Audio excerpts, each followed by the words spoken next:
Hello friends, എല്ലാവർക്കും പുതിയൊരു വീഡിയോയിലേക്ക് സ്വാഗതം. ഇന്ന് ഞാനിപ്പോൾ ടൈറ്റിൽ പറഞ്ഞേക്കുന്ന പോലെ ഒരു മോണിറ്റർ അൺബോക്സിംഗ് ആണ്. ഈ ഒരു മോണിറ്റർ എന്ന് പറയുന്നത് MSIയുടെ ആണ്. MSI MAG274QRF-QD-E2 എന്നാണ് ഇതിൻ്റെ ഒരു പേര്. എനിക്കറിയാം, പേര് ഇച്ചിരി ഒരു വമ്പം പേരാണ്. കുറേ നമ്പേഴ്സും ആൽഫബറ്റ്സും കൂടെ കൂട്ടിക്കലർത്തിയ ഒരു അവിയൽ പരുവത്തിലുള്ള ഒരു പേരാണ്.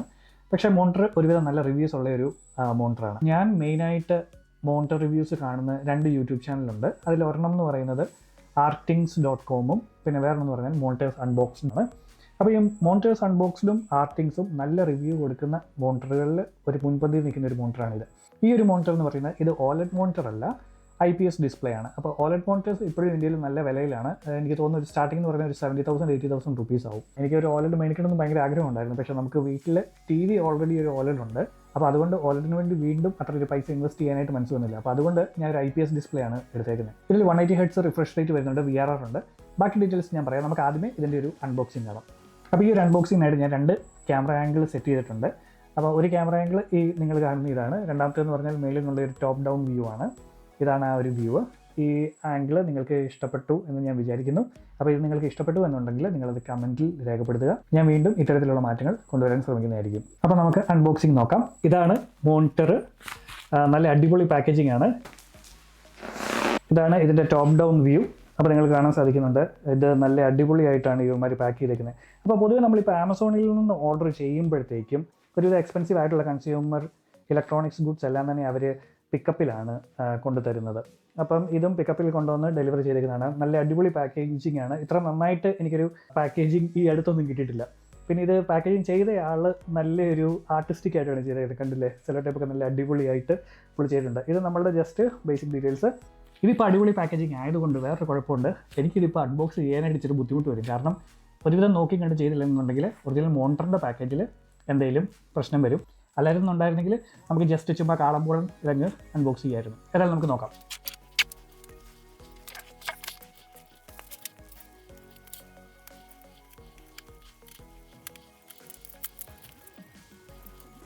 ഇതിവിടെ കീറിയപ്പോൾ തന്നെ എനിക്ക് കാണാൻ സാധിക്കുന്നുണ്ട്, ഇതിൻ്റെ അകത്ത് ഒരു കാർഡ്ബോർഡ് ബോക്സ് തന്നെയാണ്.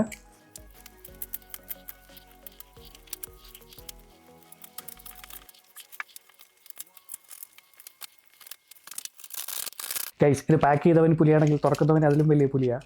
എനിക്ക് അടിപൊളിയായിട്ട് ഞാൻ തുറന്നിട്ടുണ്ട്.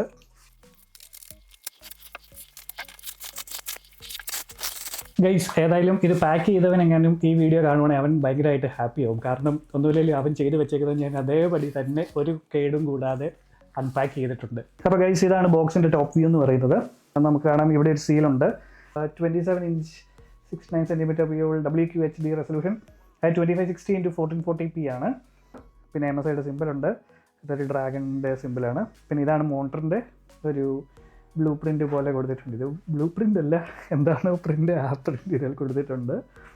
പിന്നെ ഇവിടെ MAG എന്നുള്ള MSI ആർസണൽ ഗെയിമിംഗ് MAG എന്നുള്ള ആ ഒരു ബ്രാൻഡിങ് കൊടുത്തിട്ടുണ്ട്. പിന്നെ ഇത് ജസ്റ്റ് ബേസിക് ഡീറ്റെയിൽസ് ഇതിൽ നമുക്ക് കാണാം. MAG274QRF-QD-E2. ഞാൻ പറഞ്ഞ പേര് കറക്റ്റാണ്. QD എന്ന് പറയുന്നത് ക്വാണ്ടം ഡോട്ടാണ്. അപ്പോൾ ക്വാണ്ടം ഡോട്ട് വരുന്നത് കൊണ്ട് തന്നെ ഇത് കളർ ഗ്യാമൗട്ട് കുറച്ചുകൂടെ വൈഡറാണ് ഇതിൻ്റെ. അപ്പം ഗെയിമിനൊക്കെ അടിപൊളിയാണ് സാധനം.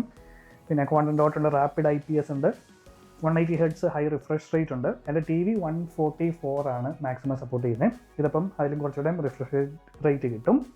പിന്നെ 1 millisecond ഫാസ്റ്റ് റെസ്പോൺസ് ടൈം ഉണ്ട്. 65 watt PD ചാർജിങ് എഴുതിയിട്ടുണ്ട്. പിന്നെ VISA display HDR 400. HDR display 400 എന്ന് പറയുന്ന സ്റ്റാൻഡേർഡ് HDR സപ്പോർട്ട് ചെയ്യുമെന്നാണ്. പക്ഷേ HDR സപ്പോർട്ട് ചെയ്യുമെങ്കിലും വലിയൊരു HDR ക്വാളിറ്റി പ്രതീക്ഷിക്കേണ്ട. ഇത് ജസ്റ്റ് ഒരു സർട്ടിഫിക്കേഷൻ പർപ്പസിന് വേണ്ടിയിട്ട് അവർ ചെയ്യുന്ന IPS ഡിസ്പ്ലേ HDR ലിമിറ്റഡ് ആണ് അവരുടെ കേപ്പബിലിറ്റി എന്ന് പറയുന്നത്. അപ്പുറത്തെ സൈഡിൽ 2 സൈഡിലും സെയിം സോർട്ട് ഓഫ് ബ്രാൻഡിങ് ആണ് കൊടുത്തേക്കുന്നത്. ബ്രാൻഡിങ്ങും പടങ്ങളും എല്ലാം 2 സൈഡിലും സെയിം ആണ്. ഇവിടുത്തെ ഡീറ്റെയിൽസിൽ മെയിനായിട്ട് പറയുന്നത് ഇതിൻ്റെ പർച്ചേസ് ഇൻഫർമേഷനും കാര്യങ്ങളും ഒക്കെയാണ്. ഈ ഒരു സ്റ്റിക്കറിൽ നോക്കുമ്പോഴത്തേക്കും ഇതിൻ്റെ മാനുഫാക്ചറിംഗ് ഡേറ്റ് ഇല്ല, പക്ഷേ ഇമ്പോർട്ട് ഡേറ്റ് കാണിക്കുന്നത് October 2024 എന്ന് പറയുന്നതാണ്.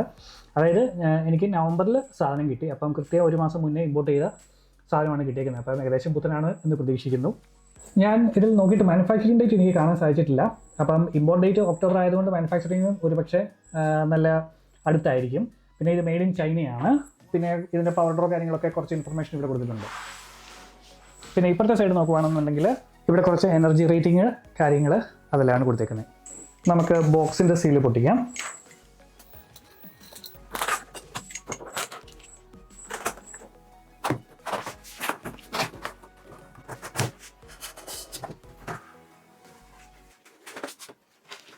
മോണിറ്റർ പാനൽ ഇവിടെ നമുക്ക് കാണാം. പാനൽ ഞാൻ പതുക്കെ എടുക്കാം.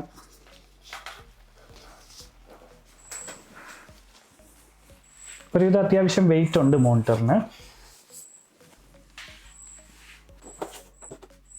ഗൈസ് ഇത് അൺബോക്സ് ചെയ്തത് തിരിഞ്ഞു പോയെന്ന് തോന്നുന്നു. കാരണം ഈ സൈഡിൽ മോണിറ്ററും അപ്പുറത്തെ സൈഡിൽ ഇത് കണ്ടില്ലേ ഈ കമ്പോണൻസുമാണ്. അപ്പോൾ എനിക്ക് തോന്നുന്നത് ആദ്യമേ ഈ കോമ്പോണൻസ് ആയിരിക്കണം നമ്മൾ അൺബോക്സ് ചെയ്യുമ്പോൾ ആദ്യമേ കിട്ടേണ്ട സംഭവം തോന്നുന്നു. ഞാനിപ്പം തുറന്നത് നേരെ ഉൾട്ടയായി പോയെന്ന് തോന്നുന്നു. ഏതായാലും കുഴപ്പമില്ല. കണ്ടൻസ് എന്തൊക്കെയാണെന്ന് നോക്കാം. ഇത് വീസ മൗണ്ട് സ്റ്റാൻഡാണ്. ഇതതിൻ്റെ സ്റ്റാൻഡിൽ വരുന്ന സംഭവമാണ്. ഇതിലോട്ടാണ് മോണിറ്റർ ഫിറ്റ് ചെയ്തിട്ട് ഇങ്ങനെ ഇരിക്കും മോണിറ്റർ. ഇതാണ് ശരിക്കും സ്റ്റാൻഡ്. മുമ്പേ കണ്ടത് സ്റ്റെമ്മാണ്. ഇത് സ്റ്റാൻഡ്. ഇത് ഇരുമ്പിൻ്റെയാണ്. ഇതും ഒരു ഇരുമ്പ് അറ്റാച്ച്മെൻറ്റ് ഇതിൽ ഉണ്ട്.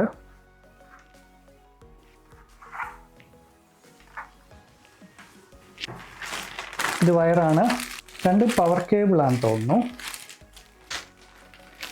ഇത് പവർ കേബിളും ഇതും പവർ കേബിൾ. 2 പവർ കേബിളും. എനിക്ക് മനസ്സിലാവുന്നില്ല എന്താണ് 2 സംഭവം ഉള്ളത്. നമുക്ക് നോക്കാം. ഇത് ഡിസ്പ്ലേ പോർട്ട് കേബിളാണ്.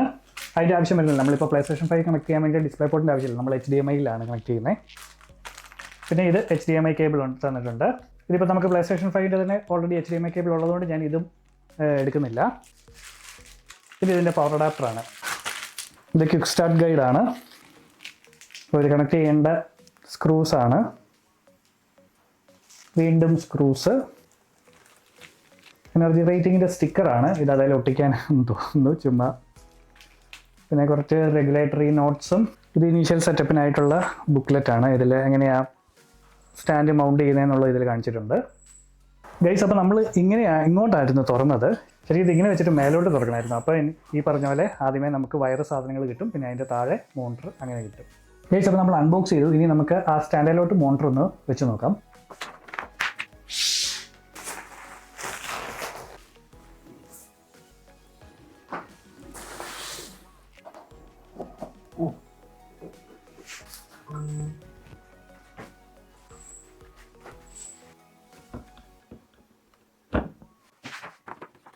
ഇതിലിപ്പോൾ ആദ്യമേ പറഞ്ഞ പോലെ നമ്മൾ ആ സ്റ്റെമ്മ് മോണിറ്ററിൻ്റെ പുറകിലേക്ക് ഫിക്സ് ചെയ്തിട്ടുണ്ട്.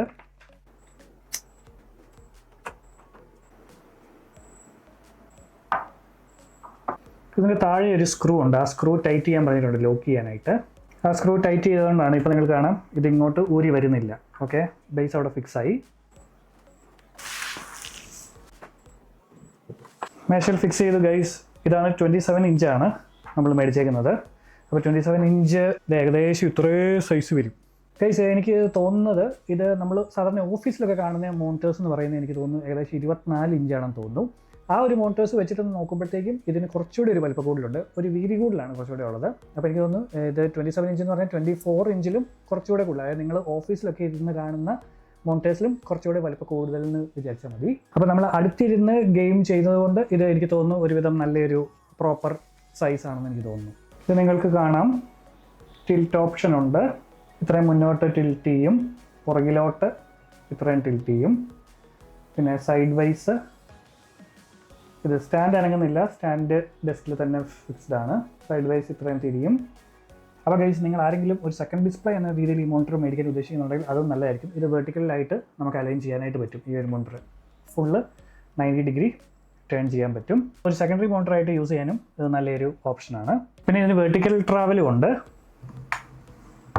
ഡെസ്കിനോട് ഇത്രയും താഴ്ന്നു ഇരിക്കും, നമുക്കതും അഡ്ജസ്റ്റ് ചെയ്യാം. അതാണ് വെർട്ടിക്കൽ ട്രാവല്.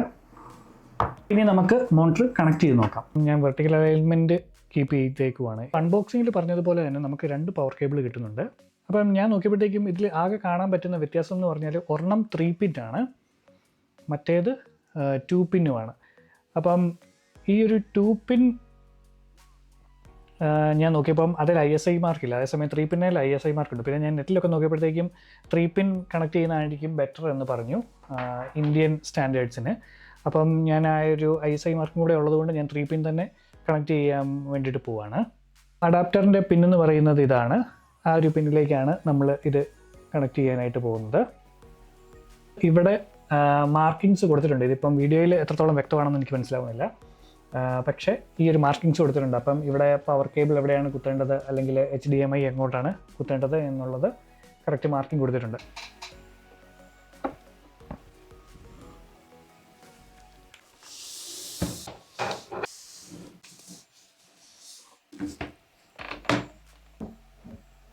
ഗൈസ്, ഞാനിപ്പോൾ പവർ കേബിൾ കുത്തി. ഇനി പ്ലേ സ്റ്റേഷൻ്റെ HDMI കേബിളും കൂടെ ഇതിലോട്ടൊന്ന് കണക്ട് ചെയ്യുവാണ്.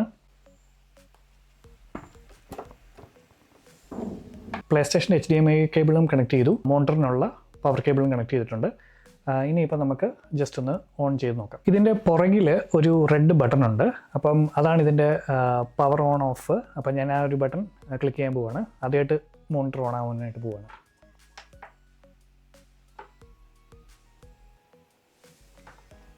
ജസ്റ്റ് ഒരു ക്ലിക്ക് ചെയ്തിട്ട് ഓണായി. ഇതിൽ ലൈറ്റ് ഇൻഡിക്കേഷൻ ഒരെണ്ണം ഉണ്ട് താഴെ, അതിവിടെ ഉണ്ട് light indication. DP no signal എന്നും പറഞ്ഞിട്ടിട്ടുണ്ട്. HDMI ആണ് ഞാനിപ്പോൾ കണക്ട് ചെയ്തേക്കുന്നത്. അപ്പോൾ HDMI അത് ഡിറ്റക്റ്റ് ചെയ്യുന്നില്ലെന്ന് തോന്നുന്നു. ഇപ്പം നമുക്ക് പ്ലേ സ്റ്റേഷൻ 5 ഓൺ ആക്കിയിട്ട് നോക്കാം.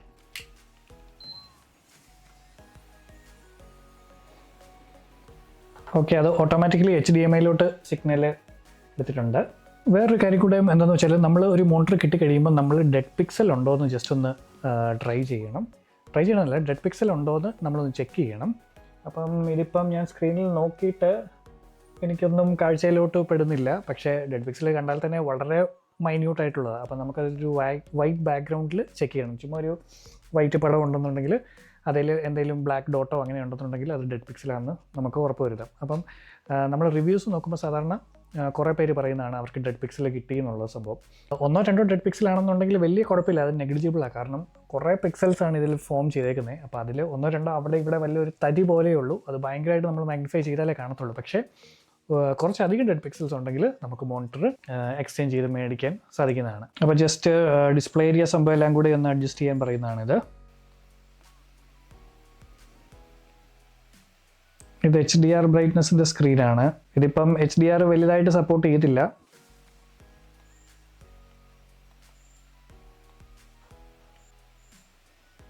ഇവിടെ തന്നെ സ്ക്രീനിൽ നമുക്ക് കാണാൻ സാധിക്കും ഒരു ബ്ലാക്കിഷ് സ്ക്രീനാണ് ഇപ്പോൾ നമുക്ക് കാണാൻ സാധിക്കുന്നത്. അപ്പം ഇവിടെ നമുക്ക് ബാക്ക് ലൈറ്റ് ബ്ലീഡ് ഉണ്ടെങ്കിൽ ഈ ഒരു സ്ക്രീനിൽ ഏകദേശം മനസ്സിലാക്കാൻ സാധിക്കുന്നതാണ്. പക്ഷേ ഞാൻ നോക്കുമ്പം വലിയ കുഴപ്പമില്ല. അപ്പം നമ്മൾ സത്യം പറഞ്ഞാൽ ഒരു തരത്തിൽ രക്ഷപ്പെട്ടു എന്ന് വേണേൽ പറയാം. കാരണം ബാക്ക് ലൈറ്റ് ബ്ലീഡിംഗ് ഒക്കെ ചില മോണിറ്റേഴ്സിൽ ഭയങ്കരമായിട്ട് കൂടുതലായിട്ട് വരാറുണ്ട്. അതായത് സൈഡിൽ നിന്നൊക്കെ ലൈറ്റ് കൂടുതലായിട്ട്.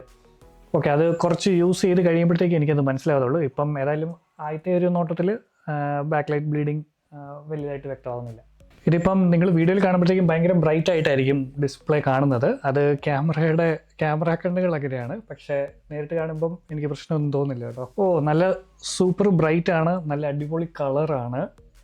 കളേഴ്സൊക്കെ നന്നായിട്ട് പോപ്പ് ഔട്ട് ചെയ്യുന്നുണ്ട്. അത് ഇപ്പം ക്യാമറയിൽ എത്രത്തോളം വ്യക്തമാണെന്ന് എനിക്കറിയത്തില്ല, പക്ഷേ ടു ദ നേക്കഡ് ഐ അടിപൊളിയാണ് സംഭവം.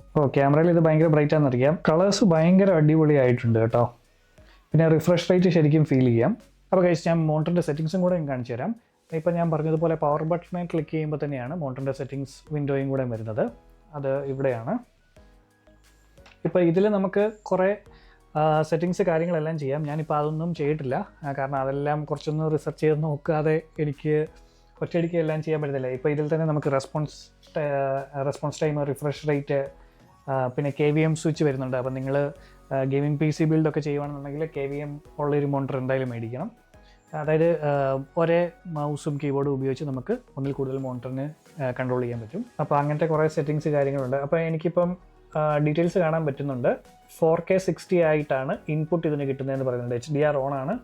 പിന്നെ അഡാപ്റ്റീവ് സിങ്ക് ഓഫ് ആണ്. അങ്ങനത്തെ സംഭവങ്ങളെല്ലാം ഇവിടെ കാണുന്നുണ്ട്. പിന്നെ പിക്ചർ പ്രൊഫൈൽസ്, അങ്ങനെ സ്ക്രീൻ സൈസ്, ഇൻപുട്ട് എല്ലാം സെലക്ട് ചെയ്യാൻ സാധിക്കുന്നുണ്ട് ഇവിടെ. പിന്നെ ഇതിൽ തന്നെ ഫേംവെയർ നമുക്ക് അപ്ഡേറ്റ് ചെയ്യാനായിട്ട് പറ്റും. അപ്പം ഫേംവെയർ ഒക്കെ ഞാൻ പിന്നീട് നെറ്റിൽ നോക്കിയിട്ട് ഏറ്റവും ലേറ്റസ്റ്റ് ഫേംവെയർ ആണോ ഇതിൽ കിടക്കുന്നത്.